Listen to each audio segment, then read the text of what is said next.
Olá, queridos espectadores do Autoimune. Estamos aqui para mais um episódio, dessa vez com minha médica, musa, amiga, guru, tudo da minha vida. Suzana, eu já não sei mais nem assim, já faz parte da minha vida de tantas maneiras, né? E é uma amizade, eu acho que não dá para dizer recente, né? Tem dois anos. Mas é uma amizade muito profunda que a gente desenvolveu.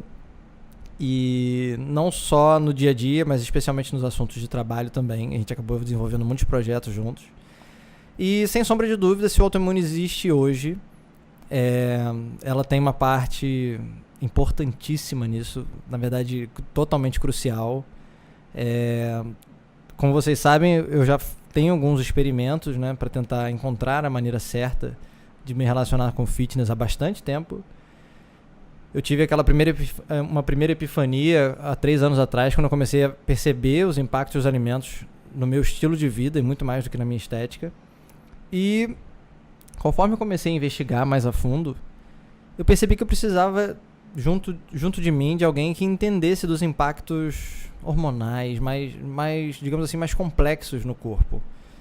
Que se eu quisesse efetivamente entender algumas coisas a ponto de conseguir explicar para outras pessoas, eu ia precisar de alguém. E aí a Suzana surgiu na minha vida, né? Por indicação de alguns amigos. Eu lembro da nossa primeira conversa, que foi aqui. Eu vim aqui. E eu não era essa pessoa que vocês estão vendo, tá? Depois eu mostro imagens. Você é uma pessoa completamente diferente. Completamente diferente. Tanto na aparência quanto no estilo de vida mesmo. Eu acho que a mudança foi muito grande. E assim, sem sombra de dúvida, se hoje eu tenho a qualidade de vida que eu tenho e eu posso, inclusive, prestar alguns assessoramentos para as pessoas, é por conta de muita coisa que eu aprendi com ela. Mas muita coisa, né? E então, não fiquem surpresos. A Suzana vai ser a co-host aqui do Autoimune. Nessa primeira temporada tem muitos episódios com ela. Não é à toa, né, gente? A gente tá falando de uma médica extremamente capacitada, com muito conhecimento. Eu sempre que eu faço qualquer pergunta pra ela, me responde com um artigo. Tipo, não é com uma frase no WhatsApp. Ela me manda foto de um artigo. Ela não só sabe qual é o artigo, quando ela sabe a página, e ela sabe na hora. É tipo assim, é coisa de louco. Ainda fico empolgada com a sua pergunta, Ainda fico né? empolgada, pesquisa, aí 5 minutos depois traz com outras informações. E é a pessoa perfeita pra estar aqui trazendo esse ponto de vista da medicina pro nosso bate-papo, que é bem holístico, mas obviamente passa muito pela medicina, principalmente pela medicina que ela pratica, que é uma medicina um pouco diferente. Vamos ouvir dela. Suzana, seja muito bem-vinda. Obrigada. Sinta-se em casa. Aqui no seu consultório você já está em casa, mas assim, no podcast, sinta-se em casa. E será que você poderia, por favor, tentar se apresentar para as pessoas que estão nos ouvindo em casa? Bom, obrigada pelo convite, obrigada por fazer da sua casa minha casa, principalmente sendo o Autoimune um local para se debater sobre saúde, sobre estilo de vida, que são temas que eu amo falar, amo estudar, são temas que eu estudo já há bastante tempo e que eu aplico na minha vida e, lógico, na minha prática clínica. Começou primeiro com uma aplicação pessoal, para depois que eu pudesse trazer para a prática clínica. Então, eu sou a doutora Suzana Lessa, eu sou médica, eu tenho especialidades eu tenho residência em ginecologia e obstetrícia, e aí depois eu fiz especialização em nutrologia e prática ortomolecular, e como eu disse, eu sou uma apaixonada por saúde, por estilo de vida, então ao longo dos anos eu fui agregando vários cursos e formações relacionados ao estilo de vida mais saudável, desde medicina esportiva, a medicina integrativa, medicina funcional, estou sempre me atualizando, sempre procurando saber mais. Mês que vem eu vou fazer uma atualização em Harvard em medicina do estilo de vida. Tá chegando, né? E que eu estou muito feliz, porque esse tema é um tema que está crescendo bastante. A medicina já está trazendo isso mais para a consciência, né? Ainda tem muito caminho aí para percorrer, para aceitar mais, mas está havendo essa modificação de consciência muito dentro da população, mas a medicina também já está entendendo o quanto é importante um estilo de vida para a prevenção de doenças. Do jeito que está, não dá para ficar, né? Então, sim, acaba se havendo a necessidade de fazer essas alterações e olhar para o indivíduo de uma forma mais integrativa, mais inteira mesmo. Gente, para quem não conhece a Suzana, né, depois eu vou botar o link aí do Instagram dela e tal, para vocês acompanharem. Mas a Suzana tem uma história... não é só pela abordagem médica que ela que ela é a pessoa perfeita para estar aqui com a gente. É especialmente pela paixão que ela tem pelo estilo de vida saudável, que é algo que você desenvolveu muito nova, né? Conta pra gente um pouquinho dessa história, como é que começou, o que veio primeiro, a medicina ou a busca pela saúde? Porque a gente sabe que, eu sei, na verdade, que você é de família de médicos e que provavelmente a opção pela medicina foi influenciada pela sua família, mas eu acredito que a parte de saúde em si não, certo? Como é que foi? E apesar de eu ter começado a buscar promoção de saúde pra mim mesma já desde nova, nem sempre eu fui assim. Eu fui uma criança, uma adolescente que não praticava exercício físico nenhum, não fazia nem educação física em escola. Até que em um dado momento, quando eu tinha 16, 17 anos, quando eu estava fazendo pré-vestibular, eu comecei a apresentar alguns sinais e sintomas de estresse e ansiedade, e foi recomendado para mim, por um médico, que eu praticasse atividade física. Então, eu me matriculei numa academia junto com uma amiga, e eu comecei a fazer aquelas aulas que tinham na academia antigamente, power pump, step. Comecei a fazer musculação, spinning, corrida. E eu que nunca tinha feito nada, quando eu comecei a praticar o exercício físico, eu vi que eu não conseguia muita coisa. E como aos poucos eu fui progredindo na corrida, eu fui melhorando minha velocidade, fui melhorando meu tempo. Não conseguia muita carga, com o tempo fui conseguindo colocar mais carga. E essa progressão, esse fato de você dar um estímulo e o corpo responder, me fascinou. Primeiro, de uma forma funcional, né? Você melhorando o condicionamento. E lógico que depois que há essa modificação funcional, há também a modificação estrutural, há também a modificação do corpo, né? Aquela modificação que a gente consegue enxergar. E aí eu costumo dizer que um hábito saudável puxa outros hábitos saudáveis. Eu nunca tinha pensado em alimentação, não tinha muito esse estímulo na minha casa. A gente comia para passar a fome, né? A gente não tinha essa preocupação em uma alimentação saudável. Não passava pela cabeça. Eu comia um pacote de traquinas por dia na minha... Nossa. Eu nunca te falei isso, né? Não, nunca falou. Você me contou, já que você acha que você era sedentária antes dos 16, chegava nesse nível? Eu era sedentário. E sua família também, isso não incomodava a sua família? Não. Porque também, apesar de ser sedentária, quando eu fiz essa minha primeira avaliação na academia, eu tinha um percentual de gordura bem alto. Mas eu não era... Não consigo imaginar. Literalmente não consigo. Olhem o Instagram dela. Eu não consigo imaginar a Suzana com percentual de gordura. Eu não era gorda, não era aquela pessoa que você olhava e você achava gorda. Mas o percentual de gordura era bem alto. Então, naquela época, e ali dentro da minha família, nunca foi uma preocupação, porque eu não tinha nenhum sinal de alarde, digamos assim. Sim. Então, como o hábito saudável puxa outros, eu comecei a olhar para minha alimentação de forma diferente e comecei a estudar e procurar saber maneiras de que eu pudesse melhorar. Então, pesquisei em livros, pesquisei no Google e no Yahoo, que era o que tinha na época. Nossa. Pois é. Cadê? Nunca fui... eu falei Google, né? No Google acho que no Google era agora. cadê? Era cadê Yahoo. Inclusive, acabamos de revelar a nossa idade aqui pra galera, né? Então, vamos embora. E nem tinha muita informação disponível, né? Hoje tem bastante informação, né? Não tinha essa cultura na época, né? Não tinha. Não se falava sobre isso. Não se falava. Tanto é que hoje, acho que se fosse hoje, eu de repente iria em um nutricionista para me orientar em relação à alimentação. Na época nem passava pela minha cabeça. Então eu fui fazendo modificações, experimentos pessoais, vendo que funcionava comigo. Passei por aquela fase do falso fit, né? De pão integral, peito de peru, requeijão light, barrinha de cereal. Queijo cottage. Exatamente. E aos poucos eu fui colocando cada vez mais comida de verdade, fui aprimorando o meu paladar. E é engraçado que a gente acha que vai sentir falta de muita coisa, né? E eu comia um pacote de traquinas por dia, hoje nem passa pela minha cabeça, porque quando você vai modificando o seu paladar, vai entendendo por que é importante a alimentação, o que faz bem, o que não faz bem, quando você realmente assume esse conhecimento, determinadas coisas não fazem falta. Agora, uma coisa que eu tô curioso. Você falou que você começou essa mudança pela indicação do seu cardiologista por volta dos 16 anos. A gente sabe como é a rotina de uma pessoa que está se preparando para a faculdade de medicina, uma pessoa que está na faculdade de medicina, uma pessoa que está na residência. E eu sei que a gente está fazendo um estudo para um dos episódios do Autoimune de quais são os motivos pelos quais as pessoas não praticam atividade física. E um deles é justamente, aliás, eu acho que o campeão deles é o tempo. Né? Falar que não tem tempo. Que é uma coisa que uma pessoa, nessas circunstâncias... Uma pessoa que está estudando para a faculdade de medicina, ela sabe a dificuldade que é. Uhum. E ela, obviamente, para ter maior chance de passar, ela dedica o maior tempo possível. Uhum. E aí é difícil as coisas disputarem com isso, né? Mas você começou essa mudança antes da sua faculdade? Antes de entrar na faculdade. E você teve alguma recaída durante a faculdade? Como é que foi? Então, durante o pré-vestibular, quando começou a ficar mais difícil em termos de horário, eu acordava mais cedo. Eu acordava às 5 horas da manhã, eu corria. E depois eu ia me arrumar para o cursinho e eu ia com extrema energia. Eu realmente gostei das modificações que eu sentia no corpo, porque minha energia melhorou, meu humor melhorou, eu tinha mais disposição. Você fica com mais clareza mental também. Exercício físico é bastante importante para a cognição, de um modo geral. Então, eu mantive durante o pré-vestibular, eu fiz ter tempo, né? Porque às vezes é questão de prioridade de organização.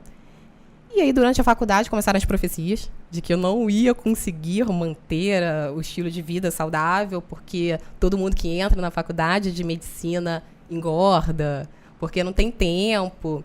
E, principalmente, calouros de medicina adora usar uma frase em camiseta que é: acabando com a minha vida para salvar a sua.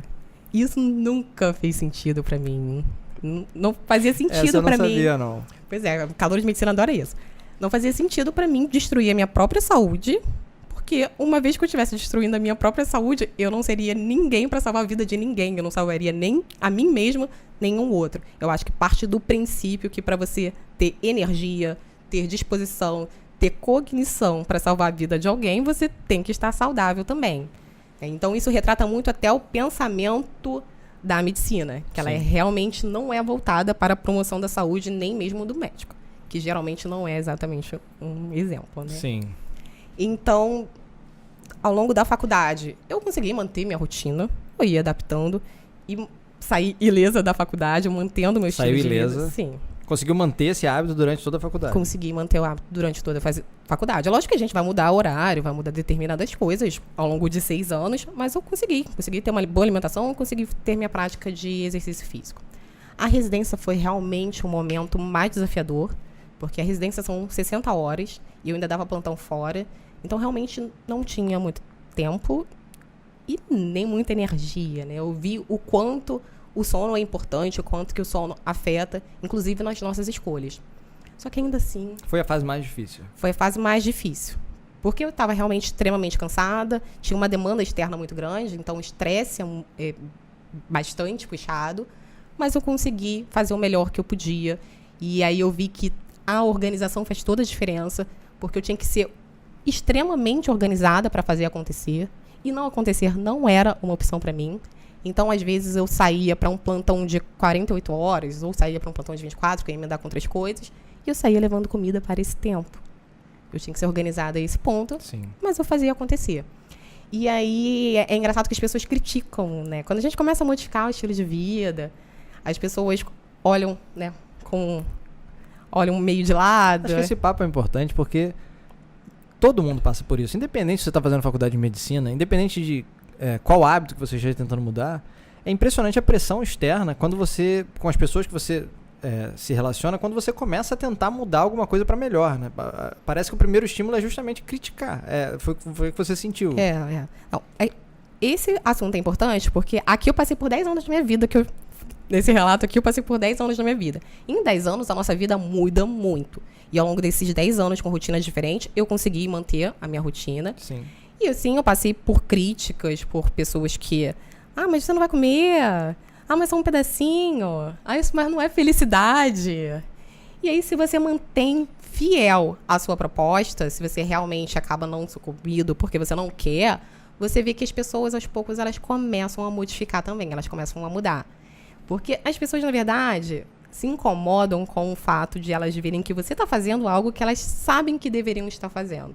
Mas não estão fazendo. E quando você está ali do lado, supostamente com uma rotina parecida, e você consegue fazer, elas não têm aquela desculpa de que não dá porque não tem tempo, porque na vida dela não dá. Sim. Então, aos poucos, elas começam a modificar também. Aí eu vi o poder da influência. De quando você fazendo só para você focando no seu, você acaba mudando o seu ambiente ao redor de você. E isso é bastante interessante, é bastante legal. Aí as pessoas começavam a trazer comida, ia mostrar para mim, olha o que eu trouxe. Eu não estava nem perguntando, mas as pessoas... Sim, elas fazem questão de mostrar para você que elas também estão se esforçando e que eu também estou conseguindo, né? Sim, isso é muito legal. E aí, na minha especialização, eu vi que, apesar de eu estar, ao longo desses anos todos, buscando saúde para mim e até influenciando outras pessoas, ali na prática clínica, né, na medicina tradicional, ela é muito mais voltada realmente para remediar doenças. Não interessa muito o que a pessoa come, qual é o estilo de vida, é realmente ali mais uma definição se é remédio ou se, de repente, é cirurgia.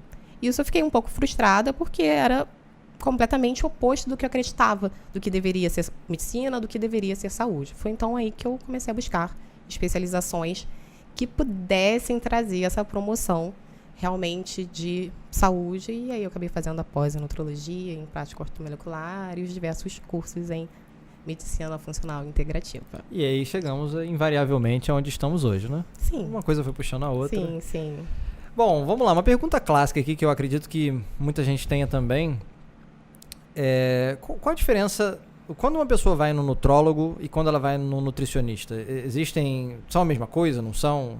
Tá. Então, a nutrologia, ela é uma especialidade médica que pesquisa, que investiga, que identifica alterações relacionadas ao hábito alimentar. Então, por exemplo, excesso e deficiência de determinadas vitaminas e minerais que vão vir a causar algumas doenças. Por exemplo, anemia, excesso de macronutrientes também, que podem vir a gerar obesidade, e sensibilidades, intolerâncias alimentares, para quem tem problema de diabetes, colesterol, mas também para a pessoa saudável, que quer fazer essa investigação, ver se realmente está tudo bem, se não tem nenhuma deficiência, se não tem nenhum excesso, que quer ter uma noção de como se alimentar melhor e se suplementar caso seja necessário. Então, a nutrologia é para quem tem doenças, mas também para quem quer mais saúde, quem quer prevenção, para quem quer emagrecer, para quem quer mais massa muscular.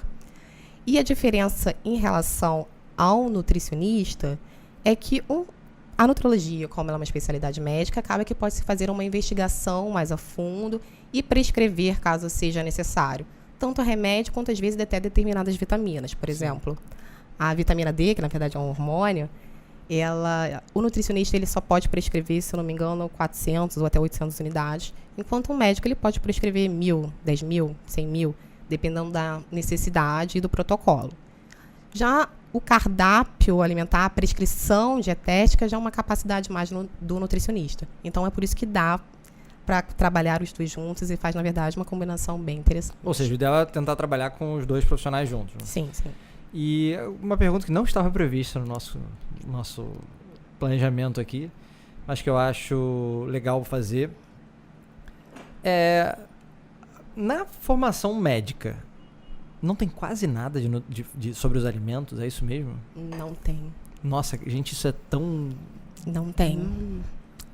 Na verdade, eu acho que dentro da formação da medicina, o conhecimento que eu tinha em relação à alimentação e à dieta era o que você já trazia? Era o de biologia, né? Então, foi o que eu estudei para a faculdade de medicina, não dentro da medicina. Não sei se mudou, eu acredito que não, mas não tem. Essas coisas demoram muito para mudar, né? Demora muito para mudar, principalmente uma burocracia, principalmente numa faculdade como medicina. Principalmente dentro das universidades, dentro das instituições, os conceitos são muito mais amarrados e mais resistentes. Mas a nutrologia é uma especialidade recente, ou não? Ou ela começou a ser mais trabalhada nos últimos anos? Não é uma especialidade recente, é uma especialidade bem antiga, só que ela era muito mais dentro de um ambiente hospitalar, dentro de CTI. E aí eu acho que com essa consciência de saúde por parte da população, ela começou a ganhar um âmbito ambulatorial. Sim, interessante. Bom, gente, agora que conhecemos melhor a doutora Suzana Lessa, e conhecemos um pouco da história dela, tenho certeza que muita gente se identificou com muitas das coisas que ela falou e que podem aplicar um pouco disso aí. A gente sabe que não é fácil fazer uma transição para um estilo de vida mais saudável. E independente da rotina. Independente da sua rotina, né? Ela mostrou um pouco da rotina dela. Pode ser que sua rotina seja mais simples ou mais complicada, mas com certeza serve como uma referência aí de que dá para fazer se você tiver planejamento, né? Bom, vamos lá. Agora vamos falar um pouco do nosso eixo principal aqui. A gente falou no episódio piloto do autoimune sobre a questão do sedentarismo, da doença e desse limbo, né, que existe a pessoa saudável. A maioria das pessoas acredita que existe a pessoa saudável, existe a pessoa que está doente e que uma anula a outra, né? Então, a pessoa saudável é a pessoa que não está doente e a pessoa doente é a pessoa que não está saudável. E é isso que a gente vai investigar um pouco mais a fundo aqui nesse episódio. A gente vai esmiuçar quais são os nossos conceitos sobre saúde. E a pergunta que eu te faço para que a gente começar essa conversa é como a medicina, em geral, define uma pessoa que está doente? Tá. Uma doença, ela é uma alteração do estado de saúde de um ser. O corpo ele tende a estar em homeostase, estar em um equilíbrio perfeito. Quando algo perturba esse equilíbrio, que pode ser um fator externo ou um fator interno, ou ambos, pode vir a surgir alterações, né? Surgir sinais e sintomas específicos para determinada doença. É como se fosse um conjunto de alterações, um conjunto de sinais e sintomas que juntos vão formar um diagnóstico para determinada doença, né? Aquelas alterações fecham um diagnóstico para determinada doença e assim possibilita nortear um tratamento ou um remédio, quando se fecha um diagnóstico. Ou seja, a definição de doença, no geral, ela é bastante objetiva. Ela é bastante objetiva. Ela é como se fosse uma checklistzinha que o médico olha, ele está com isso, aí esses sintomas juntos se enquadram em uma doença e a gente vai tratar essa doença dessa maneira, como foi ensinado na faculdade. Mais ou menos isso. Ou você vai saber exatamente uma doença, ou pelo menos um tipo de doença para nortear um tratamento. Sim. E quando a pessoa não se sente bem, quer dizer, essa é uma pergunta meio filosófica, e quando a pessoa não se sente bem, mas ela não se enquadra nos padrões de doença? Não conseguiu fechar nenhum diagnóstico. Ela chega no médico, e ela chega no hospital, e ela fala, olha, eu tô sentindo isso, isso e isso. E o médico olha e fala, tá, ok, mas isso não se enquadra em nenhuma doença. O que essa pessoa tá passando e o que vai ser prescrito para ela? Tá. Pelo nosso sistema de saúde em geral, veja bem, não tô falando da galera que tá mais na vanguarda. Tô falando do chegar lá no hospital. Chegou na emergência? Na emergência. Tá, então, para eu responder essa pergunta, a gente vai ter que esclarecer o que é sinal e sintoma. Sinal são alterações geradas a partir desse desequilíbrio, né? Alguma coisa causou um desequilíbrio na homeostase do indivíduo, e aí vão gerar sinais. Por exemplo, se você disser para mim que você tá com dor de garganta, e aí você está se sentindo quente, eu vou avaliar sua temperatura e vou constatar se você realmente está com febre. Eu vou olhar sua garganta e eu vou conseguir identificar que está hiperemiado, que tá inchado. Então, eu olhei e consegui identificar a sua dor de garganta. E esses são sinais? Esses são sinais, porque o médico consegue enxergar. Ele também pode não simplesmente conseguir enxergar através da visão, mas pode fazer um exame, por exemplo, pedir um exame de sangue e eu vi que tem leucocitose, que tem desvio das células brancas. E aí eu identifiquei que você tem uma inflamação, uma infecção. Um sintoma é algo que você toma conhecimento a partir da queixa do paciente. Ou seja, algo que não chega a ser um sinal. Eu não consigo enxergar. Por exemplo, se você falar para mim que você está com dor no joelho, e se eu olhar para o seu joelho e eu não ver que ele está inchado, que ele está vermelho, se eu fizer um exame e eu não ver nenhuma alteração, a única coisa que eu tenho é o que você me disse. E aí, às vezes, queixas como eu tenho um cansaço crônico que mesmo independente do quanto eu durma, esse cansaço não passa. Eu vou investigar possíveis causas para cansaço crônico. Por exemplo, vou ver se você não tem anemia, se você não tem hipotiroidismo, se você não tem alguma deficiência de alguma vitamina, algum mineral, se não tem alguma alteração hormonal. Se eu não identificar nada, não fecha o diagnóstico, portanto, não fecha um tratamento. E aí você vai para casa com, de repente, um diagnóstico de ansiedade ou um encaminhamento para um psiquiatra para descartar a depressão. Sim, ou a virose, né? Não, no caso de cansaço, não seria virose. Virose é É um código para qualquer coisa. Não é possível. Mas é possível que esse cansaço seja um resultado de uma inflamação crônica, sistêmica, silenciosa, gerada a partir de uma alteração da microbiota, gerada a partir de uma desbiose intestinal, de uma intolerância alimentar, por conta de excesso de estresse, sono inadequado, ou muito mais provável, o conjunto desses fatores. Agora, você falou que, tá ok, se enquadra num sinal, o médico vai tratar esse sinal. Mas no geral, ele vai tratar como é que eu vou colocar assim? Ele vai tratar a conexão mais óbvia possível, né? Ele não vai investigar a fundo, ele vai literalmente tratar o sinal, ele vai tratar o sintoma. Quer dizer, porque a gente usa sintoma e sinal de maneira diferente. Não, ele vai investigar, sim. É que muitas das vezes a gente ainda não consegue, no caso da inflamação... Puxar muito lá atrás o que foi, né? No geral, ele vai conectar o que ele já sabe protocolarmente que pode ser, né? Sim, ele vai ver o sinal e vai ver se ele se encaixa em alguma doença. Sim. Se não se encaixar necessariamente em nenhuma doença, ainda assim você pode tratar o sinal. Sim. Eu posso não descobrir qual é a bactéria que causou a sua infecção de garganta, mas ainda assim eu consigo combater a sua infecção de garganta. Agora, quando são sintomas inespecíficos, como um cansaço, depois de eu ter investigado possíveis causas que a medicina reconhece, aí não tem muito o que fazer. Agora, definimos o que é uma pessoa doente. E a gente sabe que o mais difícil de definir é justamente o que está no meio, né? Que a gente está tentando justamente investigar nesse episódio. Uhum. Mas vamos pelo segundo ponto mais fácil. Como a medicina define uma pessoa que se enquadra em uma pessoa saudável?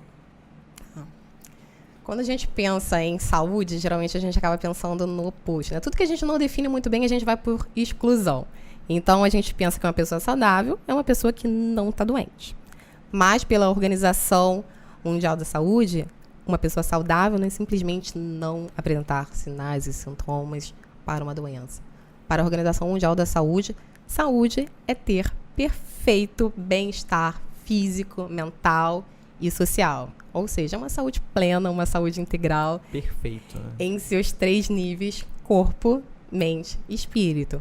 Então, pode acontecer de repente, a pessoa não estar doente, mas ainda assim não está vivendo em sua plena saúde, com muita energia, disposição, com bom humor, se nutrindo de verdade, em vez de apenas comer qualquer coisa, sim, com a mente clara, ágil, praticando atividade física, com um bom relacionamento pessoal, com um bom relacionamento consigo mesmo, em conforto no seu próprio corpo, né? Experimentando uma saúde realmente plena, que, se a gente pensar bem, são critérios, né? De repente é o que a gente chama de felicidade, né? A pessoa está vivendo bem, no melhor que pode, então às vezes a pessoa acha que não valoriza a saúde, né, nesses 3 níveis, né, como corpo, mente e espírito, mas eu acho que todo mundo quer felicidade.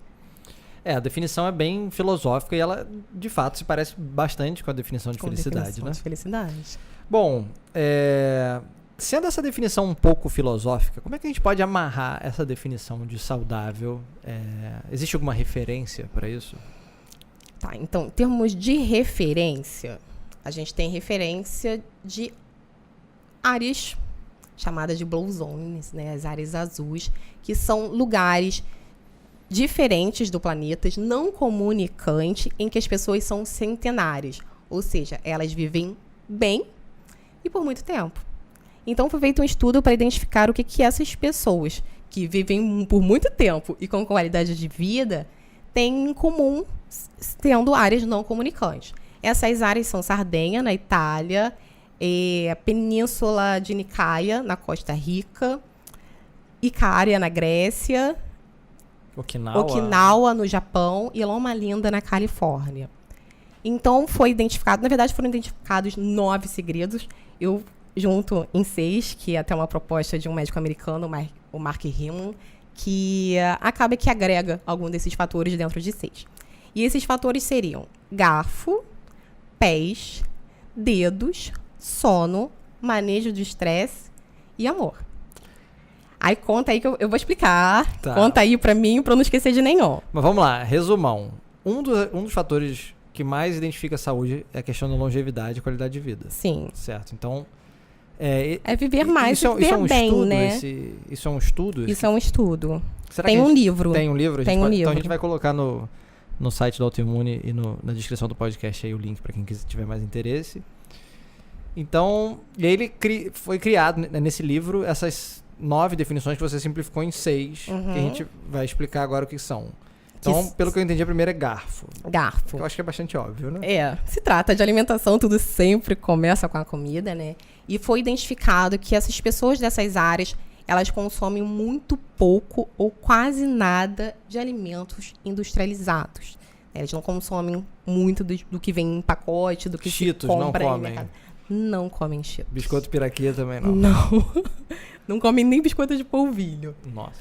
Então, apesar de algumas áreas serem exclusivamente vegetarianas, outras não, em todas elas, eles têm os vegetais como base da alimentação, né? São áreas basicamente plant-based. E mesmo as áreas que consomem produtos de origem animal, eu já falei isso, né? São o quê? De que eles consomem, todos eles ou são vegetarianos ou eles consomem produtos de origem animal em determinadas áreas, mas mesmo nessas áreas eles consomem muito pouco. Sim. Então o que tem em comum é a variedade, a quantidade de nutrientes provenientes de vegetais e a quantidade de fibras. É uma alimentação paleo. Comida de verdade, só que eles têm essa característica de comer poucos carne. De comer produtos de origem animal, de modo geral.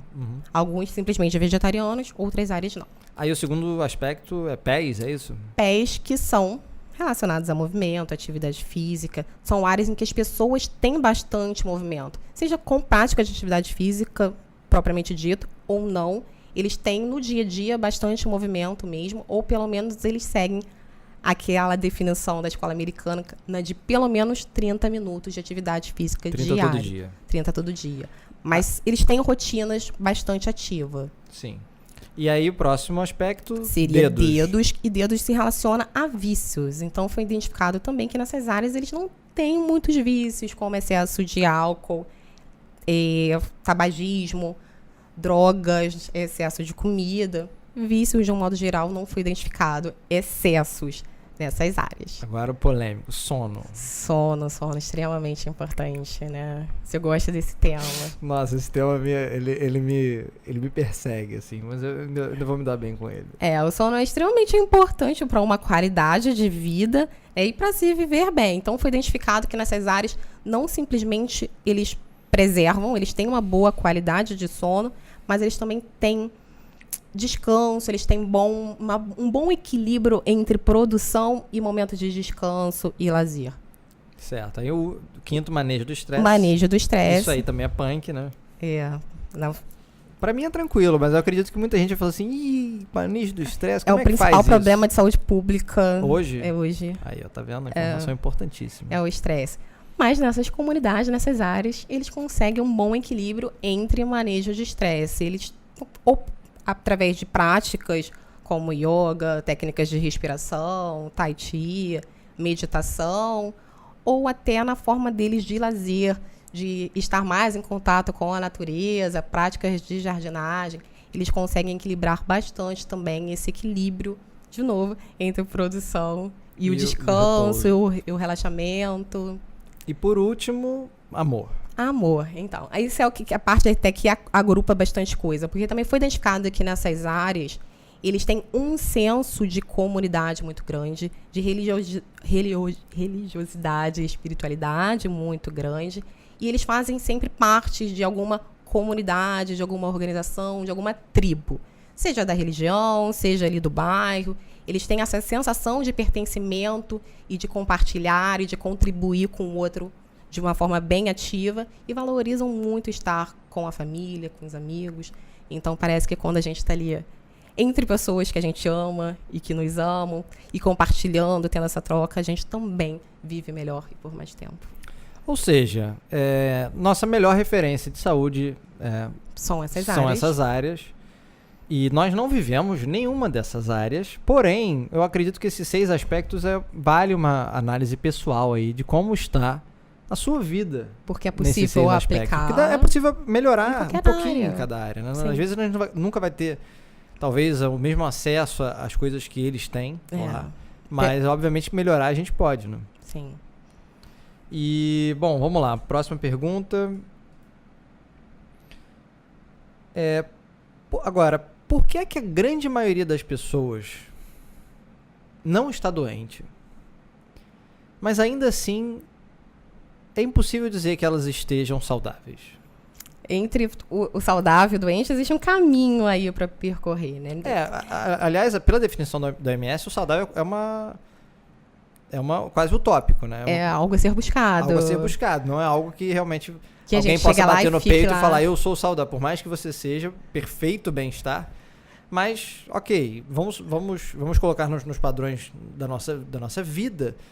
A maioria das pessoas poderia ir a qualquer momento no hospital, não ser diagnosticado com nada, mas ainda assim, se perguntasse para ela, como é que você está de saúde? Sua saúde está perfeita? Aí a pessoa fala, não está perfeita. Muita gente, né? Eu mesmo, que me considero uma das pessoas mais saudáveis que eu conheço, eu sei que minha saúde poderia ser muito melhor.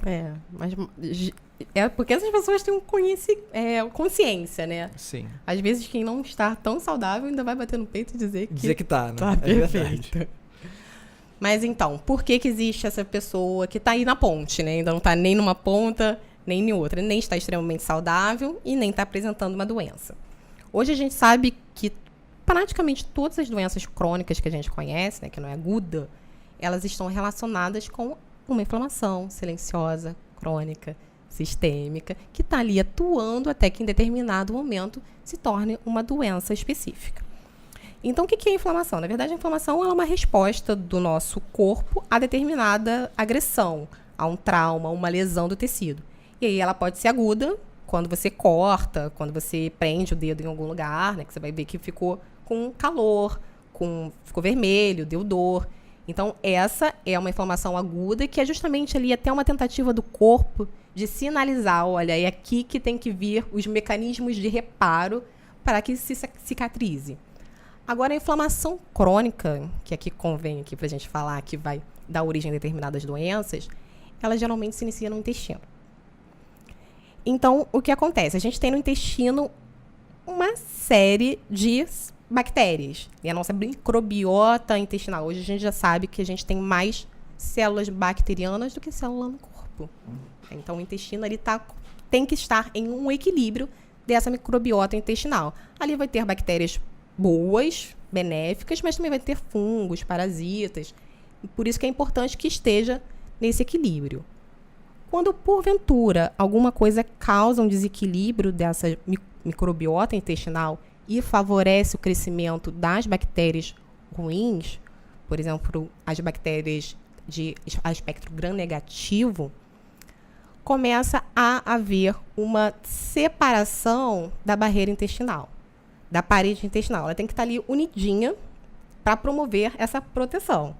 Se porventura alguma coisa desequilibra essa microbiota intestinal, os enterócitos, essas células do intestino, eles começam a se afastar um da outra, causando o leaky gut, a hipermeabilidade intestinal. Com isso, com essa separação da união, partículas maiores de alimentos e de toxinas começam a passar para a nossa corrente sanguínea. A gente perde essa barreira principal. E a parede das bactérias gram-negativas, são chamadas de lipossacarídeos, também começam a passar ali para a corrente sanguínea. Isso começa a gerar intolerâncias alimentares. Então, às vezes, determinado alimento que você nunca teve nada, nunca apresentou nenhum sintoma, nenhuma reação, começa a causar alguns desequilíbrios, muitas vezes inespecíficos, que você acaba não associando aos alimentos. Por exemplo, dores musculares, dores nas articulações, enxaqueca, inchaço, falta de clareza mental, insônia. Tudo isso pode estar relacionado com intolerâncias alimentares e, como acabou passando também essa parede da bactéria, acaba gerando uma inflamação muito grande. Então, tudo isso que começa a entrar para a corrente sanguínea por causa dessa separação da união das células do intestino, começam a recrutar células de defesas para combater. Porque tudo isso é um corpo estranho. E é isso que causa a inflamação. A inflamação é justamente as células de defesa atuando, é isso? As células de defesa atuando. Isso ali acontecendo em longo prazo, começa a vir gerar doenças, como obesidade, diabetes, doenças autoimunes, doenças cardiovasculares. Tudo isso com essa inflamação ali sustentada ao longo dos anos, eu te garanto, boa parte de nós, um número muito grande, até pessoas saudáveis, está em maior ou em menor grau com esse nível de inflamação. Ou seja, a inflamação sistêmica, a inflamação crônica, no fundo, é o que nos afasta de uma saúde plena. É uma das coisas mais... É um dos maiores problemas que nos afastam de uma saúde plena, é isso? É por onde começa tudo, que aí, dependendo do grau de agressão, dependendo do estilo de vida da pessoa e até da suscetibilidade mesmo, vai vir a desencadear alguma doença ou não. Pode ser que ela simplesmente passe a vida apresentando determinados sintomas do limbo, né, de uma diminuição da performance da saúde, mas que nunca chega a ser uma doença. Então, ela pode ter um monte de sintomas, como fadiga, como as dores, como falta de concentração. Ou seja, um dos caminhos para caminhar na direção da saúde é reduzir as inflamações no nosso dia a dia. É pensar correto? em inflamação. Agora, como reduzir? Como reduzir essas inflamações no nosso dia a dia? A gente tem que evitar os gatilhos. Antes disso, uma pergunta: por que isso não acontecia há 30 anos atrás, há 50 anos atrás? Por que inflamações passou a se tornar uma coisa tão diuturna? Por que nós estamos tão cronicamente inflamados? O que mudou no nosso estilo de vida, né? Eu acho que também mescla um pouco a pergunta como evitar, mas o que mudou para que a gente sofra tanto disso quanto os nossos pais não sofriam? Acontecia, só não acontecia tanto, né? Nosso estilo de vida mudou muito. Os gatilhos são alimentação ruim, né? Então, excesso de industrializado, excesso de açúcar, excesso de álcool. 30 anos atrás, a gente não consumia tanto industrializado como a gente consome hoje. A oferta era muito menor. Tinha muito mais comida de verdade do que tinha hoje. E o nível de estresse também é um fator que altera a microbiota intestinal. Nunca é uma coisa só. Então, alimentação, nível de estresse, excesso de toxinas, seja do ambiente, que também aumentou muito nos últimos 30 anos. Poluição em geral. Sim. Então, seja do ambiente ou até mesmo de consumo próprio, como os cosméticos, o uso de medicamento, principalmente anti-inflamatório, antibiótico, anticoncepcional, também vão causar essa... O uso desses medicamentos também aumenta as inflamações. Sim, fazem essa alteração da microbiota com alteração Ou seja, tudo acaba influenciando no intestino mesmo. Independente de onde venha, se venha pela tudo pele... Tudo começa no intestino. Nossa, genial. Genial não, né? Mas enfim. Não, mas porque a gente tem que tomar muito cuidado com o que consome, de um modo geral, com o que ingere. Não, né? porque eu já ouvi que o intestino é o segundo cérebro, por causa do número de terminações nervosas, etc. Sim, é a principal fonte de... A produção de serotonina, né, 90% é no cérebro, no intestino. Ou seja, a nossa maneira mais eficiente de evitar inflamações é através do que nós consumimos. Uhum. Pensar em pureza sempre. Até a qualidade da água é muito importante. Lá naquelas áreas azuis, eles têm uma qualidade de água muito melhor. A gente não tem tanto esse controle, mas com certeza o que a gente come e o que a gente bebe, né, como escolha, a gente tem. Com certeza. Sim, isso. Bom, vamos para a nossa próxima pergunta. No caso... Bom, vamos lá. Como é o ponto de vista e abordagem do nosso sistema de saúde e da nossa cultura em geral sobre as pessoas que não estão doentes, mas também não se enquadram nas definições de pessoas saudáveis? Ou seja, eu sinto que essas pessoas que estão nesse limbo, elas são um pouco... Qual é a palavra? Negligenciadas? Negligenciadas, é isso aí. Elas chegam num... Quer dizer, não é culpa de ninguém, eu acho. Ela chega no médico, o médico indica um paracetamol pra ela, porque efetivamente ela não tem nada. Ela pode estar sentindo muito mal, ela pode estar na beira da depressão, mas se ela não estiver com nível clínico, ninguém vai dar atenção pra ela, e é muito pior do que isso. As pessoas vão chamar ela de preguiçosa. Ela mesma vai se considerar, né? Ela mesma vai se considerar preguiçosa, ela vai achar que ela é uma pessoa, enfim, uma pessoa que não tem capacidade de fazer as coisas, porque tudo fica mais difícil. E você concorda que a nossa cultura não está preparada ainda para esses males modernos, no sentido de que, eu não sei, eu acho que talvez a única maneira seja a pessoa tem que...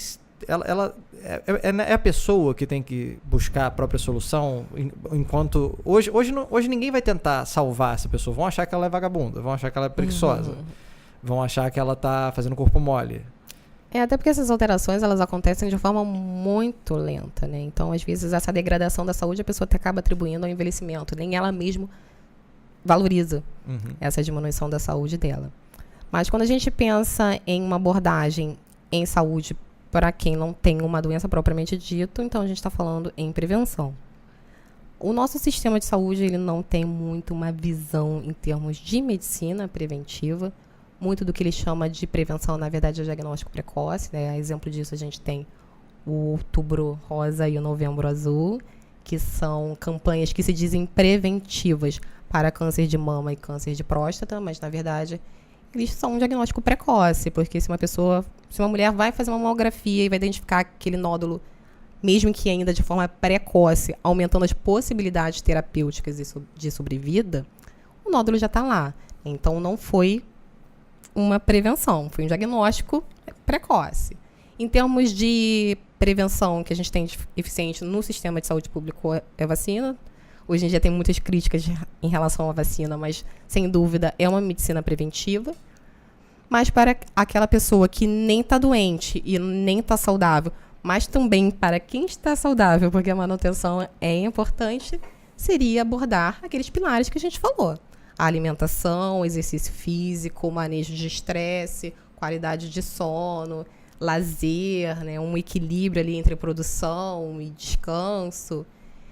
E, de fato, a gente não tem muito isso dentro da medicina tradicional, mas isso também é muito uma atribuição pessoal. É lógico que o profissional de saúde, ele tem que ter a informação para passar, mas isso são cuidados diários na rotina. Então, a pessoa ela tem que estar atenta e com interesse de realmente aplicar esses hábitos saudáveis que vão melhorar a saúde dela e que vão tirar, de repente, ela dessa zona ali intermediária. Ou seja, no geral, se você estiver doente...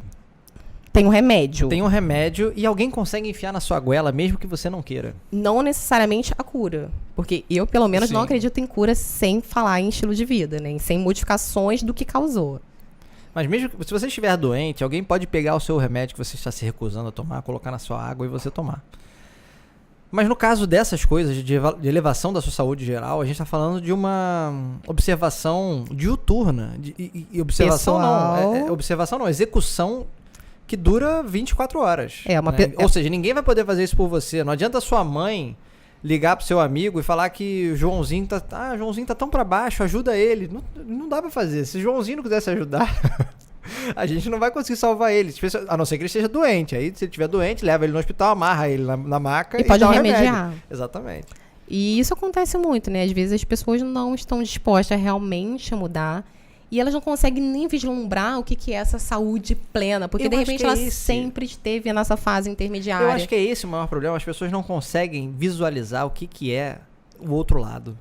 E quando elas não têm essa noção... Elas não sabem o preço que estão pagando. Exatamente. E aí elas acabam não apostando o que elas precisam apostar, porque elas não sabem o que podem ganhar. É o que eu acho que aconteceu comigo. Depois que eu tive um vislumbre do que era a minha vida com saúde, eu não consegui mais desver aquilo. Uma vez que você vê essa modificação, que você se conhece de verdade, né? Porque, na verdade, o que você achava que era você não era você. Não era. Era você cansado. É você sob uma névoa de inflamação. Quando você consegue se visualizar sem isso, não dá pra voltar atrás. Punk, né? Então, vamos pra próxima. Bom, em que áreas da nossa vida cotidiana, a gente já falou um pouco, mas acho que é bom pontuar, em que áreas da nossa vida cotidiana uma melhor saúde pode impactar? Se a nossa saúde física e mental, meio pelo qual a gente experimenta a vida, na verdade, ela pode impactar em tudo, né? Na sua energia, na sua disposição. Você vai dormir bem, vai acordar se sentindo restaurado, cheio de energia, vai acordar com um humor bom. Você vai se nutrir de verdade, né? Você não vai simplesmente sucumbir a vontades específicas, porque isso acaba não vindo. Você vai ter clareza mental, você vai literalmente ser mais inteligente, porque, vamos até voltar na inflamação, que são bem importantes. Quando o seu joelho está inflamado, você sabe que o seu joelho está inflamado, você sente. Quando a sua coluna tem alguma inflamação, você sente e você sabe qual médico procurar. Agora, a gente não tem esses receptores para dor no cérebro. Então, você passa, de repente, anos inflamando o seu cérebro, diminuindo sua memória, seu foco, sua atenção. E você não sabe. Quando vai ver, já está com Alzheimer. O Alzheimer até tem aumentado bastante o número de casos de Alzheimer. E é chamado de diabetes tipo 3, que é absolutamente uma doença inflamatória causada por uma alimentação ruim, principalmente rica em carboidratos, açúcares. Então, você, quando tem essa saúde plena, você literalmente é mais inteligente também. Logo, você produz melhor, você fica melhor com você mesmo, com os outros, se relaciona melhor. Na verdade, você se torna uma pessoa melhor e faz do mundo um lugar melhor para todos, né? Ainda tem uma contribuição social nisso aí. Tá vendo aí, ô seu trouxa? Você que estava em casa achando que era uma questão de estética, você está completamente enganado. Aliás, acho que esse foi o grande pulo do gato para mim. Quando eu percebi que quando eu estava melhor, eu sempre tive essa noção de missão, né, do trabalho. Meu trabalho sempre foi minha missão. E quando eu percebi que eu conseguia trabalhar melhor quando eu estava com uma saúde melhor, aliás, trabalhar muito melhor quando eu estava com a saúde melhor, eu acho que foi isso que fez com que eu me mantesse no caminho. A estética veio, né? A estética vem quando o seu corpo está saudável. Uhum. E eu acho que a razão do autoimune nascer é justamente para tentar tirar da cabeça das pessoas de que o fitness, que a saúde, é uma questão de estética. Porque não é, simplesmente não é. Se você acha que a coisa mais importante da sua vida é o seu trabalho, entenda que você pode não estar contribuindo com ele da maneira como você está se nutrindo. Seu cérebro. Exatamente. Principalmente a ligação que você tem do intestino com o cérebro. Então, toda vez que você come mal, você está ali inflamando o seu cérebro, isso vai com certeza... Porque assim, tem impactos óbvios, né, que a gente já conhece, né? Você toma uma cerveja, cara, esquece você querer fazer uma conta de matemática complexa em menos de meia hora. Você vai ter que esperar o álcool passar, aí vai ter a ressaca, vai ter aquela coisa toda. Isso a gente já sabe. Mas isso é uma inflamação aguda, certo? Quando você vai diminuindo essa capacidade de forma lenta e gradativa, você não percebe. O ser humano ele só consegue perceber alterações que sejam realmente grandes. O que é lento a gente não percebe ao longo do tempo. Então, essas pessoas estão diminuindo a capacidade cognitiva, acreditando que, sei lá, que é velhice. Ou seja, reflita aí, viu, seu trouxa? Vamos para a próxima pergunta aqui. Essa é bem figurativa. Se você tivesse uma varinha mágica da saúde, assim, vamos brincar com essa ideia. Se você tivesse uma varinha mágica da saúde e que você pudesse mudar qualquer aspecto, qualquer hábito, qualquer coisa na vida de uma pessoa, veja bem, é uma varinha mágica da saúde, não dá pra deixar rico. Essa é da saúde. Se você pudesse mudar qualquer coisa das pessoas ou de uma pessoa que você tá querendo melhorar, que independente de quão difícil fosse mudar essa coisa naturalmente, sem essa varinha. Então, a gente sabe que virar para uma pessoa e falar assim, ao invés de comer 5 bolachas, coma 4, é uma alteração simples. Mas estou falando assim, uma coisa que, independente da dificuldade que fosse, o cara nascer de novo, se fosse o caso, seria possível para ele ter uma saúde melhor. O que você acha que seria a mudança mais significante, mais significativa que você poderia fazer numa pessoa com essa varinha mágica? Também não serve um corpo inabalável, né? Não vale. Em termos de comportamento, então, seria para mim o que é mais determinante para que uma pessoa tenha uma boa saúde: disciplina e planejamento. Eu acho que hoje já tem muita informação. As pessoas sabem o que elas precisam fazer. Mas no fundo, tudo que a gente está falando aqui, todo mundo já sabe. A gente só está tentando dar uma outra roupagem para ver se entra dessa vez na cabeça, né? Sim. Mas as pessoas têm informação aí. Se a pessoa quiser informação, tem informação, e eu acho isso bastante importante, mas ainda assim as pessoas não fazem. Porque não se planejam, não pensam no dia do amanhã. Acho que, não sei se é aquela frase de deixa a vida me levar, não sei o que acontece. Mas as pessoas não pensam no dia do amanhã, e para conquistar qualquer coisa requer planejamento. Para você conseguir fazer bem uma prova para o seu trabalho, para criar uma criança, para qualquer coisa você precisa de um mínimo de planejamento. Com a saúde não é diferente. Não dá para você não pensar no que você vai comer amanhã e você não tem casa. Não dá para você não pensar no que você vai comer amanhã às 4 horas da tarde, que você não está em casa, e deixar pela obra do acaso, porque não necessariamente o acaso vai cuidar de você. Sim. Então, é importante planejar. E uma vez planejado, a pessoa tem que ter disciplina para conseguir seguir. As pessoas, de um modo geral, acho que principalmente o brasileiro, é muito resistente à disciplina. Eu vou fazer um episódio sobre isso. Tem uma raiz cultural, mas de fato o brasileiro é muito resistente à disciplina. O brasileiro tem uma visão muito negativa do que é a disciplina. Eu acho que acaba se sentindo escravizado pela disciplina, mas na verdade você é um escravo quando você não tem controle sobre nada, né? Então, para mim, eu acho que isso é extremamente determinante e isso até que eu vejo até na minha prática clínica mesmo é o que mais falta para as pessoas. Organização, planejamento, disciplina, e para mim foi isso que fez diferença até ao longo da minha jornada, para que eu conseguisse me mantendo os meus hábitos, é porque eu tive disciplina e principalmente planejamento. Quanto menos tempo, mais é necessário o planejamento e a disciplina. E aí dá para fazer as coisas acontecerem. Qual é a sua definição de disciplina? O que você gostaria de... Quando você fala disciplina, o que você está visualizando para as pessoas? É uma coisa muito simples. Planejou e cumpre. Cumprir o combinado. Não dá desculpa. Porque várias vezes, lá naquela minha época, quando eu chegava da residência, eu queria chegar em casa e dormir. Só que eu já tinha feito todas as obrigações que eu precisava ter feito, né? Eu fiz o que todo mundo queria que eu fizesse, que eu tinha que fazer lá para a residência.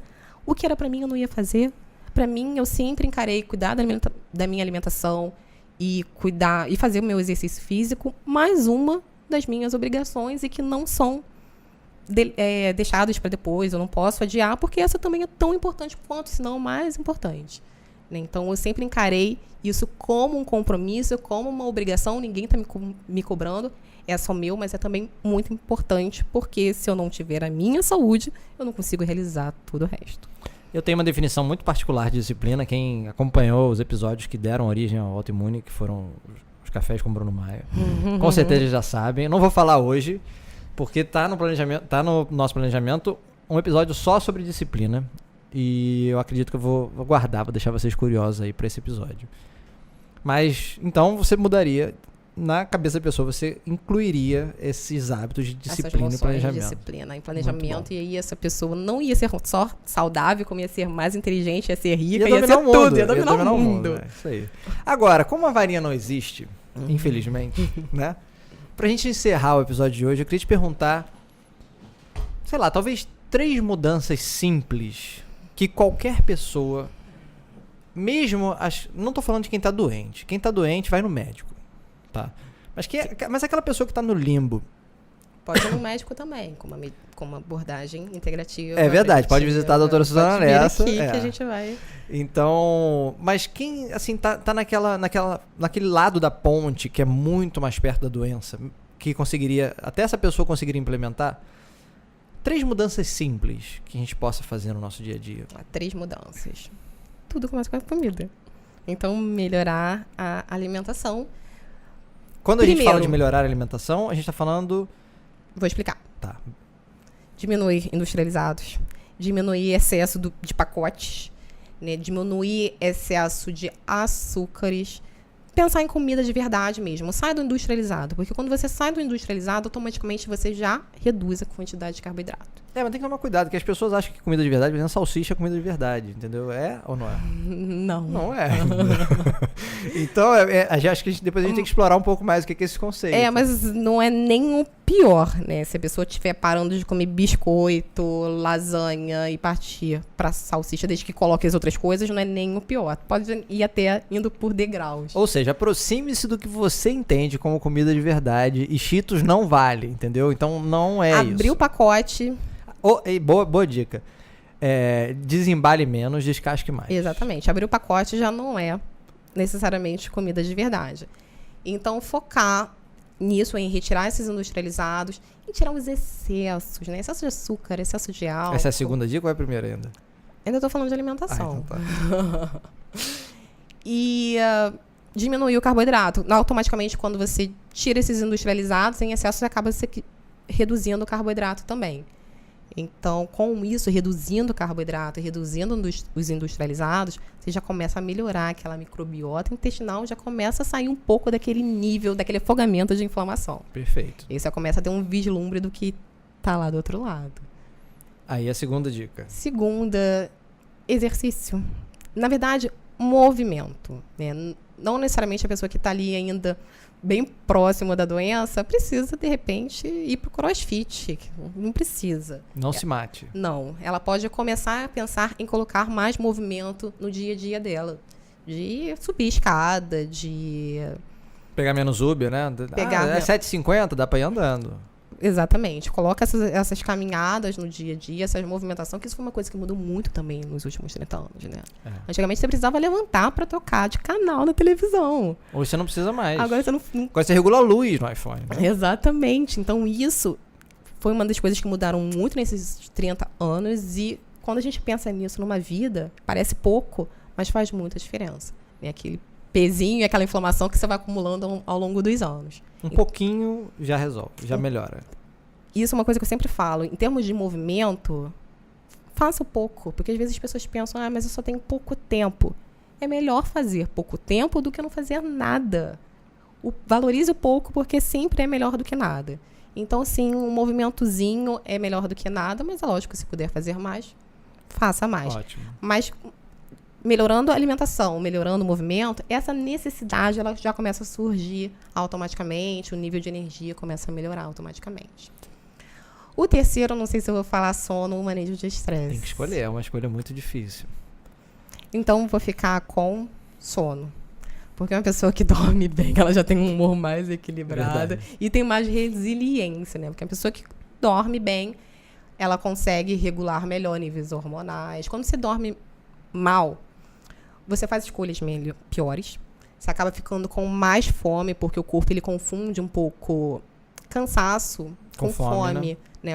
Sente uma redução de energia e acaba confundindo com fome. E seu processo decisório também fica muito afetado, né? Exatamente, você vai acabar fazendo escolhas piores, principalmente em termos de alimentação, e até você vai buscar essa sensação de recompensa e relaxamento em algum alimento que certamente não será saudável para você. Você consegue equilibrar também os hormônios, como GH, insulina, tudo isso fica alterado quando você dorme mal. O seu sistema imunológico vai ficar ruim também. Então, eu diria que sono forma essas 3 chaves importantes para começo. Ou seja, você que estava aí aguardando dicas milagrosas, você vai chegar à conclusão de que, no fundo, não há milagres, né? Que é só melhorar o que você já faz todos os dias, né? E, acima de tudo, vai chegar à conclusão de que, independente do seu nível de evolução em qualquer um desses 3 aspectos, você consegue melhorar um pouquinho mais. Consegue melhorar um pouquinho mais, até você chegar àquele nível de perfeição da Organização Mundial da quem Saúde. sabe um dia nós venhamos a chegar lá, né? Mas é exatamente isso, não tem milagre, não tem pulo do gato. É realmente o que você vai fazer diariamente, cada escolha que você faz, e tentar fazer sempre o melhor dentro das possibilidades, dentro da realidade. Não é uma linha de chegada, então não precisa correr, vai adaptando. Se errar, tudo bem, não precisa ser perfeito, não vai ser perfeito. Cada erro você aprende, vai adaptando para a sua realidade. E pensar que realmente é uma trajetória, uma jornada, né? E por isso tem que curtir. Eu acho que tem que focar até no como fazer e aproveitar, curtir, tentar fazer interessante, porque não é simplesmente chegar lá, conquistou e pronto, é meu, a saúde é minha. Não, é uma manutenção para a vida toda. Gente, o caminho é longo, viu? Por isso que é importante até, eu diria que aprender, que tentar cada vez mais informações é muito importante, porque quando você entende o porquê, fica mais fácil aderir. E também a questão de aprender também relacionado ao seu próprio corpo, né? Ver o que está acontecendo, se ouvir, experimenta com você e realmente observa, porque às vezes as pessoas focam no que o outro está fazendo, mas não necessariamente funciona com ele, né? Olha para você e vê se está funcionando com você. Porque, de repente, aquela dieta milagrosa ali do vizinho não vai funcionar com você, não é o ideal para você. E acho que é isso, né? Acho que é lembrar que tempo e saúde são os nossos bens mais valiosos, e quando a gente cultiva a saúde, a gente acaba ganhando tempo também. Olha, isso é bem verdade. Gente, nada mais tenho para esse episódio. Suzana, muito obrigado pela sua inenarrável presença aqui. Foi muito bom estar tendo mais uma conversa com você sobre saúde. A gente sempre acaba aprendendo um pouco mais um com o outro. Acho que isso é uma coisa muito legal. No fundo, o Autoimune surgiu justamente de tantas conversas que nós já tivemos, né, que agregaram, acho que, a ambos os lados, e que a gente teve a sensação de que poderiam agregar a muito mais gente. E no fundo é isso que a gente está tentando fazer. Espero que vocês em casa tenham gostado do episódio. Tenha despertado um pouquinho mais o interesse. Tenha despertado um pouco mais a sua vontade de ser melhor. E Como eu disse, Suzana vai fazer alguns episódios aqui com a gente, justamente por trazer esse ponto de vista não só da experiência dela, pessoal, com uma saúde louvável, mas também com a experiência que ela tem com os pacientes, com a experiência que ela tem como médica. A gente tem muitos assuntos interessantes para desenvolver aqui. E não fiquem surpresos se, eventualmente, né, a Suzana pegar um episódio sozinha para fazer, porque ela tem muito conhecimento para passar pra gente. E ela tem sempre essa didática leve, né? Que acaba, acho que por lidar com pessoas que estão nessa ponte, é uma didática mais simples, é mais gostoso de ouvir o que ela tá falando. Mesmo ela já passou por todos os momentos, os mais radicais. Isso faz diferença também. Essa experiência, né? De ter passado pela própria pele. Né? Então eu sei como a pessoa se sente. E eu passei por momentos diferentes da vida, então eu sei quais são os desafios aí que cada um vai encarar. Que bom. Então, muito obrigado por estar aqui conosco. Muito obrigado a você de casa pela sua audiência. Espero que vocês tenham gostado. Deixem aí o seu review no Apple Podcasts, indiquem o Spotify, deixem o seu like no YouTube. E em breve voltamos para mais um episódio. Isso, eu vou estar aqui mais vezes, então até logo. Até logo. Beijo, gente. Tchau.